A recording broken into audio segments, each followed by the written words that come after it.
Detroit Mayor Mike Duggan taking a trip to the North American International Auto Show a day before its official start. Detroit Now's Luke Laster gives us our first look.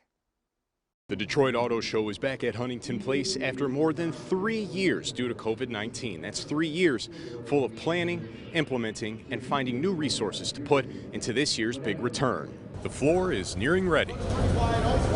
The North American International Detroit Auto Show is making its triumphant return to downtown Detroit. Dan Campbell called it grit, but he didn't start that term. Detroit Mayor Mike Duggan gets his first look, saying Detroit is more than ready to welcome the return of the auto show after a long pause in one of the city's biggest annual events. Duggan added that aside from the pause from COVID, it's been the grit that has brought new life to the city. Folks hung in here through the toughest of times and have stayed and are seeing their property values come up, their neighborhoods come back, the jobs come back, and they're starting to see their kids come back to work.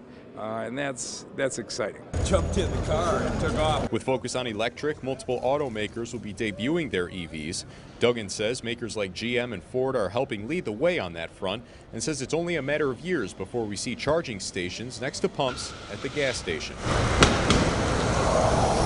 I think this is what's coming, and the fact that, with what GM did and their commitment overall and how fast Ford is moving, you now have the private sector pushing us for the electronic charging stations. The auto show begins Wednesday, September 14th and lasts until Sunday, September 25th.